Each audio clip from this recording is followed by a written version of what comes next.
Hello friends, मैं राजेश गौड़ फिर से आपका स्वागत करती हूँ अपने चैनल में। कुछ सच्ची बातें, कुछ अच्छी बातें।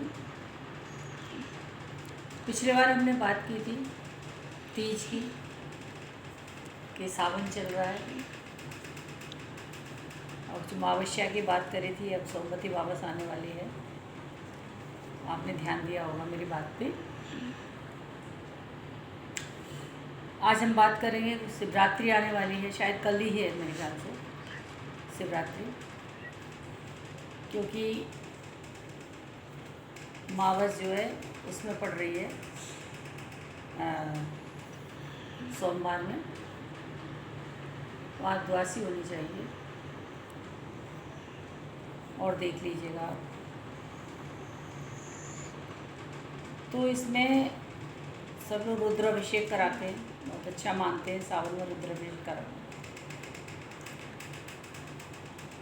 आगे बात करेंगे। आपको मेरे वीडियो अच्छे लगे होंगे, अच्छे लगे तो आगे उनको शेयर कर दीजिएगा, तभी मैं सोचती हूँ कि सब तक मेरी बातें पहुँचें।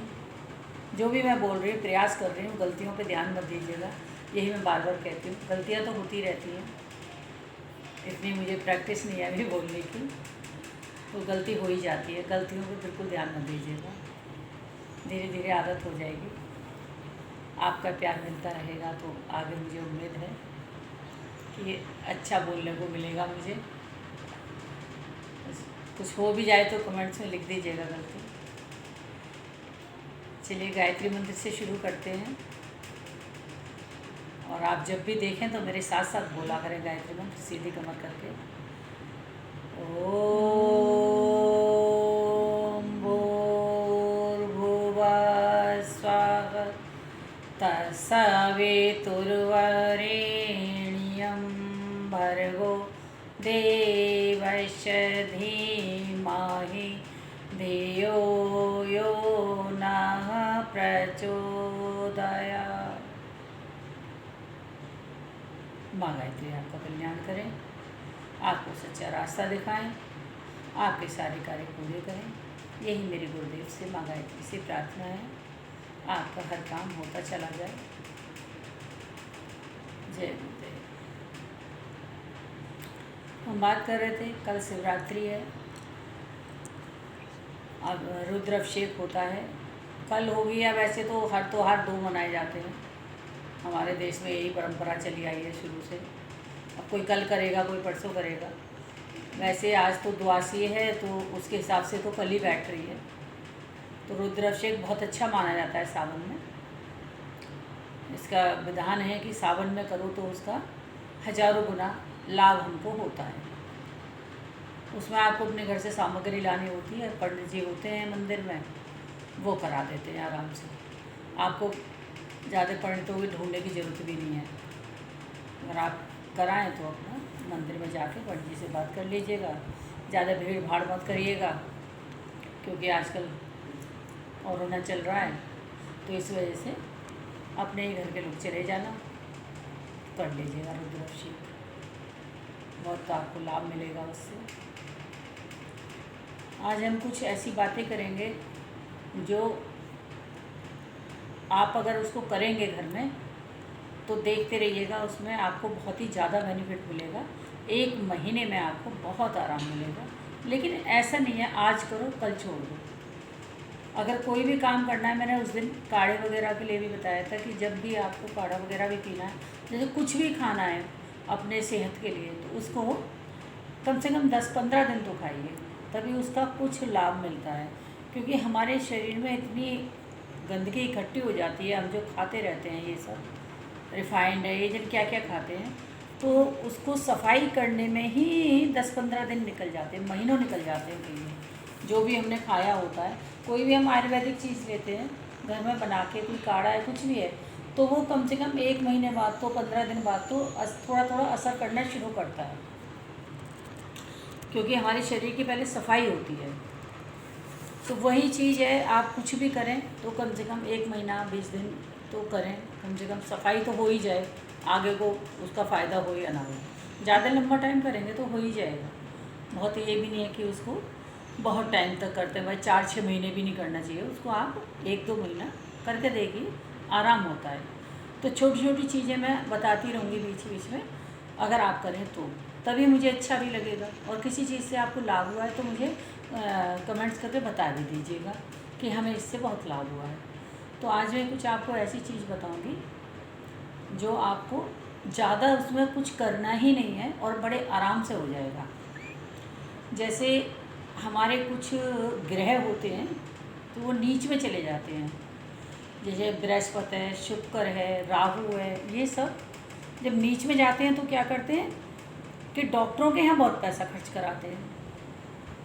जैसे हमें नई नई बीमारियाँ होने लगती हैं, कभी कोई बीमारी है, कभी कोई बीमारी है, तो उसकी वजह से तो ये हमारे ग्रह जब भी डिस्टर्ब होते हैं तभी हमें ये सब हमारा खर्चा होता है, बेकार का खर्चा। आज यहाँ भाग रहे हैं, आज वहाँ भाग रहे हैं, तो थोड़ा सा इसके लिए अगर कुछ कर लिया जाए तो शायद लाभ होता है। मैंने तो उसको अपने ऊपर एक्सपेरिमेंट ही करती हूँ मैं हर चीज़ को, तभी मैं आपको बताती हूँ। कोई भी चीज़ है, मैं अगर सामने वाले को भी बताऊँगी, कहीं बैठी भी होंगी, तो मैं तभी उसको बताती हूँ जब मैंने उसको खुद को अपने ऊपर एक्सपेरिमेंट किया होता है। अपने ऊपर ही मैं पहले उसको इस्तेमाल करती हूँ हर नुस्खे को, तभी मैं दूसरों को बताती हूँ। तो जैसे आप एक छोटी सी शीशी ले लीजिए, कोई भी, जैसे कोई प्लास्टिक की, ये बादाम रोगन वगैरह की पड़ी रहती है घर में, उसमें आप डाल दीजिए सरसों का तेल। तेल जो है सरसों का ही होना चाहिए। ध्यान से सुनिएगा मेरी बात को, अगर ध्यान से नहीं सुनेंगे तो आपको कुछ भी समझ में नहीं आएगा। तो जैसे रात को हम जब भी सोएंगे, सोने जब चलते हैं तो हाथ पैर धोएंगे, या आजकल गर्मियाँ तो लोग नहा भी लेते हैं, तो जब भी हम बिस्तर पे जाएंगे सोने के लिए तब ये उपाय करना है आपको। ये हमारे जो नेल्स होते हैं हाथों के और पैरों के 20 नेल्स होते हैं, तो इन पे हम क्या करेंगे, एक एक बूंद ड्रॉप डालेंगे सरसों के तेल की, और उसको ऐसे ऐसे मालिश करते जाएंगे नेल्स की, और मन ही मन में गायत्री मंत्र का जाप करते जाएंगे। तो हमें पैर की नखूनों पे और हाथ के नेल्स पे 20 नखूनों पे लगाना है ये रोज़ाना, और थोड़ा सा तेल लेके अपनी नाभि में और तलवे में लगाना है, नीचे तलवे में थोड़ा सा, ज़्यादा नहीं, 2-4 बूंद लगा लीजिए, या आपको ज़्यादा मन कर रहा है तो ज़्यादा लगा लीजिए। तो उसको लगाने से क्या होगा, आपका जो ये राहु केतु का जो ये है संबंध, ये जो बिगड़ रहा है ये सही हो जाएगा उस तेल को लगाने से। और गायत्री मंत्र का जाप बराबर करना है जब भी आप इसको करेंगे। घर में इसको बच्चे, आपकी मिसेज, सब पूरा परिवार कर सकते हैं, क्योंकि इसमें आपका पैसा लगना नहीं है और ये आराम से हो जाता है। आप इसको 1 महीने करके देखिएगा, आपको इतना आराम मिलेगा और सब कुछ बढ़िया हो जाएगा। और जब तेल आप लगा लेंगे उसके बाद, चाहे रात में आपको मान लीजिए दूध पीने की आदत नहीं है, तो एक छोटा सा कप दवाई की तौर पे ही आप ले लीजिए कि मैंने दवाई मान ली ले ली, तो उसे दूध में आप 2-4 चुटकी हल्दी डाल दीजिए। हल्दी लेकिन घर की होनी चाहिए, पिसी हुई। घर में कैसे, जैसे आप 1 किलो हल्दी ले लीजिए और मार्केट में पिसवा लीजिए, और बिना मिर्च की चक्की पे पिसवाइएगा, नहीं तो कई बार ऐसा होता है मिर्च की चक्की पे हल्दी पिस जाती है तो वो फिर दूध में डाल के प्रॉब्लम करती है गले में। तो साफ़ सुथरे तरीके से पिसवा लीजिए। और हल्दी जो भी पिसवाएंगे वो एक पतली और लंबी गांठें आती हैं, वो पिसवाइएगा, वो ज़्यादा फ़ायदा करती है। और वो ही आपको डाल के दूध में 2-2, 4-4 चुटकी बच्चों को भी पिलाइए, तो इससे हमारे बृहस्पति शुक्र ये हमारे एकदम सही हो जाएंगे और हमें लाभ पहुंचाएंगे। पैसे में भी बरकत होती है, आप करके देखिए इस चीज़ को, और इससे हमारी बीमारी भी दूर होती है। डॉक्टरों के यहाँ पैसा जाना आपका कम हो जाएगा अगर आप इस चीज़ को करते रहेंगे। इसी तरह से हमारे वही खाने की चीज़ आ जाती है फिर, और खान पान में भी थोड़ा सा ध्यान रखें, थोड़ा खाना शाम का जल्दी खा लिया करें। ज़्यादा देर में खाएंगे और हैवी खाना खाएंगे तो फिर रात में दिक्कत होती है। सुबह जब उठें तो अपना पानी तो सभी पीते होंगे, कोई गर्म पानी पीता है, कोई ठंडा पानी पीता है, पर ज़्यादा गर्म पानी में भी कई लोग शहद, नींबू, मार तमाम डाल के सब ले लेते हैं। तो उसको हल्का गुनगुना पानी लें, और उसके साथ 1 चम्मच अलसी, मैंने बताई होगी शायद, ये नहीं बताई, अलसी, एक अलसी के बीज आते हैं, आपको परचून की दुकान पर मिल जाएगी।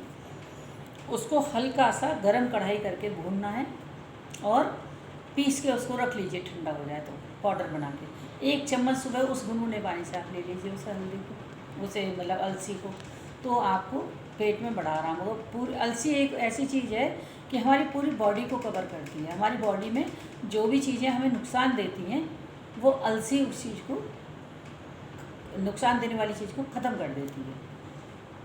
अलसी आप ज़रूर लिया करें 1 चम्मच। चलिए, तो अलसी की और इसकी सबकी बातें हो गई आपको दवाई की। आगे मैं कुछ और बताती हूँ आपको। मैंने बताया था कि गायत्री मंत्र जैसे मन में बोलना है वैसे ही आपको एक महामृत्युंजय मंत्र बोलना है, वो भी मन में बोलना है। आप उसको छोड़िएगा मत, इग्नोर मत करिएगा, बहुत लाभ होगा इससे। और वही मैंने कहा था कि हीलिंग देने की बात करी थी पिछले बार, हीलिंग आप किसी को भी दे सकते हैं। तो वही विश्वास वाली बात आती है। विश्वास आप रखेंगे तो आपके काम, ये हल्दी वाला जो मैंने बताया है आपको और सरसों के तेल वाला, इस पर भी आप विश्वास करेंगे तभी आपको लाभ होगा। ऐसे नहीं होगा कि किसी ने बताया है और हो जाएगा, ऐसे नहीं होगा। पहले प्रभु को हर चीज़ को अर्पण करके और उनको साक्षी मान के ही आप करें। कोई दवाई खाते हैं तो दवाई भी आप एक गायत्री मंत्र बोल के 3 बार उसे हाथ में लेके और उसमें ऐसे फूंक देंगे तो वो दवाई आपको एकदम आराम करती चली जाएगी। ये करके देखिएगा आप। अब जैसे एक हमारे घर में क्या है, ये झाड़ू की बात आती है। झाड़ू हमें कौन से दिन चेंज करनी चाहिए? तो झाड़ू हमें, जैसे पुरानी झाड़ू हटाते हैं, नई झाड़ू को हम अपने किचन में लाते हैं, तो इसको क्या है, झाड़ू जो है शनिवार वाले दिन ही चेंज करनी चाहिए। शनिवार को झाड़ू को नई को ले लें आप और पुरानी को हटा दें। शनिवार का ही दिन बहुत अच्छा होता है झाड़ू के लिए, झाड़ू चेंज करने के लिए। झाड़ू लगाते समय जैसे आजकल बच्चे क्या करते हैं, इधर उधर स्लीपर्स फेंक देते हैं, तो इस बात का ध्यान रखें कि झाड़ू जो है स्लीपर्स में नहीं छूनी चाहिए, वो बहुत गलत होता है। स्लीपर का मतलब है जैसे स्लीपर अगर छू गया वैसे ही हमने झाड़ू को पैर लगा दिया। इस बात का विशेष ध्यान रखें, झाड़ू में स्लीपर वगैरह नहीं टच होना चाहिए, और वो गंदा भी होता है और अच्छा भी नहीं मानते उसको। और अपनी झाड़ू को हमेशा अंदर को रखें, जो अंदर वाली झाड़ू है उसको कोई देखे नहीं, ये हमारे लिए भी अच्छा होता है। और आगे कहते हैं लक्ष्मी जी नहीं तो रुष्ट हो जाती है, ये सब चीज़ें अगर लगती हैं तो झाड़ू में, तो ये नहीं लगनी चाहिए। सब छोटी छोटी बातें हैं घर गृहस्थी की, इनको अगर हम ध्यान रखेंगे तो हमारे घर में परेशानियां आएंगी ही नहीं। ऐसे ही क्या है, नमक के पानी का पोछा घर में लगाना चाहिए। बृहस्पति को छोड़ के पानी में आप नमक डालें, और जो पानी में नमक डाल के पोछा आप लगाएंगे तो क्या करना है, उसका नमक जो है एक कांच की बोतल में आप रखेंगे पोछे वाला, उसी नमक से आप पोछा लगाएंगे। ये नहीं है कि प्लास्टिक के डब्बे में रख लिया या किसी लोहे के डब्बे में रख लिया, उससे तो राहु केतु और ज़्यादा गड़बड़ हो जाएंगे। कांच की बोतल में एक अलग ही आप नमक रख लीजिए पोछे पर, उसी में से डाल के पोछा लगाया करें बृहस्पति को छोड़ के। तो आपके घर में जितनी भी नेगेटिव ऊर्जा होती है वो सब उससे निकल जाती है, कोई दिक्कत नहीं आएगी नमक के पानी से पोछा लगाने से। शनिवार को थोड़ा नमक लेके अपने घर में घुमा के एक मुट्ठी फ्लैश में डाल दिया करें बाहर वाली में, तो उससे भी बहुत लाभ होता है। तो ये हो गई नमक के पोछे की बात। अब उसकी भी बात हो गई शिवरात्रि की। कहते हैं इस शिवरात्रि में बताते हैं भोलेनाथ की सगाई हुई थी, इसलिए ये वाली शिवरात्रि मनाई जाती है सावन वाली। और एक शिवरात्रि आती है होली के आसपास, उसमें भोलेनाथ की शादी हुई थी, इसलिए वो शिवरात्रि मनाने का विधान है। हमने तो यही सुना है भाई, और आप देख लीजिएगा, यही बताते हैं। ये दोनों शिवरात्रि इसीलिए महत्वपूर्ण होती है और इनको धूमधाम से मनाना चाहिए। अब की बार कावड़ वगैरह का तो ऐसे ही हो गया है, कावड़ तो शायद नहीं लाएंगे लोग, नहीं तो कावड़ से तो इतनी रौनक रहती थी सड़कों पे बहुत। अब इस बार तो सब फीका फीका लग रहा है सारे त्यौहार, कोरोना की वजह से। अब तीज आने वाली है, कैसे प्रोग्राम करेंगे, कुछ नहीं होगा। भीड़ भाड़ के चक्कर में सब बेकार ही हो गया ये कोरोना के चक्कर में। और अभी नवरात्रि देखिए कितना सूना सूना गया है सब, न कहीं कीर्तन न कहीं भजन, बड़ा उदास लग रहा था सब। क्योंकि ये ऐसे पर्व होते हैं, इनमें जब तक भजन कीर्तन ना हो तब तक आनंद नहीं आता है। लेकिन ये बीमारी से भी निपटने के लिए हम लोगों को अंदर तो रहना ही पड़ेगा। अंदर रहें, सुरक्षित रहें, अपना ध्यान रखें। यही हमारी प्रभु से प्रार्थना है कि जल्दी से हम लोग इस बीमारी से निकलें और सब जो अपना कैद में रह रहे हैं अंदर कमरों में, जल्दी से सब एंजॉय करें अपने सारे त्यौहार और सारे प्रोग्राम। यही प्रभु से प्रार्थना है। अब तो प्रार्थना के अलावा कोई काम ही नहीं रह गया है। प्रार्थना ही करते रहिए, जल्दी से निपट जाएंगे इस बीमारी से। और भूल चूक के लिए माफ़ी देना। यही आज मैं यहीं अपनी बात को समाप्त करती हूँ। धन्यवाद।